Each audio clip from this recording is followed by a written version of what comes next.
കുറച്ചധികം ദിവസമായിരുന്നു ഇപ്പോൾ വ്ളോഗൊന്നും ഇടുന്നില്ല, അതുപോലെ തന്നെ day in my life videos ഒന്നും ഇടുന്നില്ല. അപ്പം ഞാൻ വിചാരിച്ചു ഇന്നൊരു വീഡിയോ ഇട്ടേക്കാം. ബിക്കോസ് ഇതൊക്കെ എടുക്കാതിരിക്കുന്നതും ഇടാതിരിക്കുന്നതിനും കാരണം മടി തന്നെയാണ് ഗൈസ്, മടി. ഉച്ചയ്ക്ക് നല്ല ചോറ് കഴിച്ചു കേട്ടോ, അന്നദാനത്തിൻ്റെ ഫുഡാണ്. അപ്പോൾ അവിടെ നിന്ന് കൊണ്ടുവന്ന് വീട്ടിൽ ഇരുന്ന് കഴിച്ചു കേട്ടോ. നല്ല ടേസ്റ്റ് ഉണ്ടായിരുന്നു. ഈ പായസം അടിപൊളിയായിരുന്നു. ബൈ ജിങ്കു. Good boy. മതി മതി.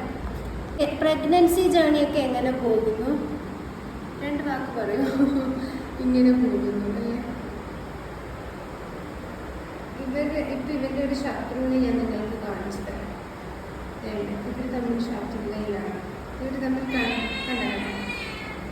കണ്ണിൽ കണ്ടാൽ ഇവർ മിണ്ടില്ല. ബെഡൊക്കെ ഒന്ന് വിരിച്ച് ശരിയാക്കണമായിരുന്നു, ബെഡ്ഷീറ്റ് വിരിക്കണമായിരുന്നു. പിന്നെ ഇവിടെ കുറച്ച് അലങ്കോലമായിട്ട് കിടക്കുവാണ്. എല്ലാം ഒന്ന് വൃത്തിയാക്കാൻ വേണ്ടിയിട്ട് ജനലെല്ലാം തുറന്നിട്ട് നല്ല വെയിലുണ്ടായിരുന്നു കേട്ടോ. പിന്നെ ഈ ജനൽ തുറക്കാൻ വയ്യാത്തതുകൊണ്ട് ഞാൻ ഈ പൗഡറിൻ്റെ ഈ സാധനം വെച്ച് കുത്തിയിട്ടെടുത്ത് എന്തൊക്കെയോ ചെയ്തിട്ട് തുറന്നു ഞാൻ. പിന്നെ ബെഡ്ഷീറ്റ് മാറ്റി, പിന്നെ നമ്മൾ തലയണുറ മാറ്റി. അപ്പോൾ ഇവരാണെങ്കിൽ ഈ ജനലിൻ്റെ ഇടയിൽ കൂടെ എന്തൊക്കെയോ ചെയ്യുന്നുണ്ട്. അങ്ങോട്ട് പോകാനായിട്ടായിരുന്നു. പിന്നെ എൻ്റെ ബാഗിൽ കുറച്ച് സാധനം ഇരുന്ന് അതും മാറ്റി. അപ്പോഴേ അടുത്ത ആൾ വന്നിട്ടുണ്ട്. എല്ലാവരും ഇങ്ങനെ അങ്ങോട്ടും ഇങ്ങോട്ടും നടക്കുക കേട്ടോ. ഇത് നമ്മുടെ ബ്രൗണി കുഞ്ഞാണ്.